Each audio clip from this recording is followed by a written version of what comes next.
is ajara, it will not get old. Amritu, it will not die. But the body is nashvaram. I'm not familiar with that word. Nashvaram, it means, but it's translated here that it will not be, it will be annihilated. It's death, the body is destined for death. But the merciless people, they think this body will never get old or die, and they've totally failed to control their senses. So it's a great deconstruction, really, of material life. And they have no mercy, these people. I'm reminded of, I'm watching my granddaughter grow. She's 18 months old now. And it's fascinating second time around. I always think that by the time you've had children and they've grown up, then you're ready to actually be a parent. Unfortunately, you've done, your time is over, but you can be a grandparent. And of course, a small child, in the beginning, they have no sense of other people's. At first, they don't understand the concept of other. It's just me. And so the idea of well, even earlier than that, at first they don't understand what pain is. And pain is an important word in the context of this PowerPoint, which we'll come to now. And so the first lesson that any child has to learn is that life is painful. And that's a very painful lesson, because the only way to learn is by being hurt. So you learn that fire burns and so on. And of course the great challenge for a mother of a young child is to be able to translate the child's crying. Because there's no way the child can't say, I'm hot, I'm cold, I'm hungry, I'm thirsty, I've got a pain in my tummy. The child can't say any of those things. All they can do is scream. And gradually a sort of psychic connection develops, so the mother actually knows, that cry means I'm hungry, that cry means I'm tired.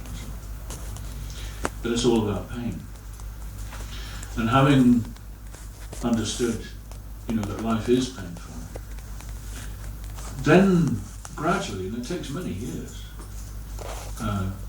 perhaps by the age of 6 or 7, I think, perhaps, a young child has actually begun to understand the concept of the other. At first they recognize their mother or their father and start to separate, this is me and that's my mother. And maybe by the age of 6, 7, they've understood that, my actions influence other people. But still, the development goes on throughout life, really. We learn more and more how our behaviour affects those around us. And we start to realise that I'm not the only one around here that's feeling pain, and that my activities also give pain to other people.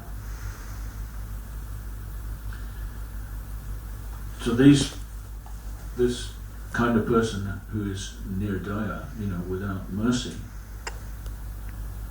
has not yet reached that stage. And that's essentially what we're talking about here. We're talking about in a material society where in general, people have simply not got to that level of awareness to understand the seriousness of living my life in such a way that I'm always giving pain to other people or to other living beings. The word people is generally used just to refer to humans. I've just been reading a lovely book, a natural history book written by a man who spent a year living beside the ocean on Cape Cod in isolation, and it's beautiful descriptions of nature. And he's been describing the peoples of the coastline, the peoples of the sea and the sky, and they're animals, and he calls them people. I really like it. He talks about communities of birds and fish and little creatures in the sand dunes and so on, and he calls them people, to emphasize that they are actually themselves also, they have feelings. You know, a person has feelings. And people, generally we don't like to, in society, people don't like to refer to animals as having feelings, because everyone knows that we give them so much pain, if we think about it. Have you ever heard that fish don't feel pain? I've often heard that, and I've also heard it's completely untrue. You know, scientifically, now, of course, science is only as good as you can make it, really, because you can choose any scientific statement to justify virtually everything. But animal behaviourists have recently started saying that actually it's completely wrong that fish don't feel pain. You know that, and you know, the lobster that's boiled alive, and people have said, oh, it doesn't feel any pain. But apparently that's not true at all. It feels pain just like any other creature does. So the problem really with the, you know, not having mercy and the killing of the animals, it's all really, it's a question of almost of spiritual evolution, that people just have not evolved. In general, we live in a society at least where the general conception of life hasn't evolved to the stage where we're ready to acknowledge that animals feel pain, or even that each other feels pain, very much. So it's okay to live a lavish lifestyle, whilst people in other parts of the world, in vast tracts of the world, the majority of the human race live in abject poverty without adequate sanitation or healthcare or education or shelter. That's okay, apparently. Of course, people, if you actually put it to them, they would, most people would say, oh no, we're not very happy about that, but we carry on.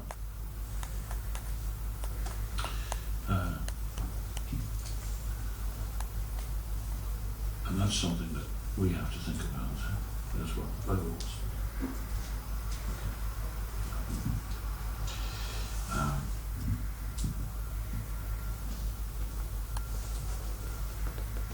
So Prabhupada begins with this purport with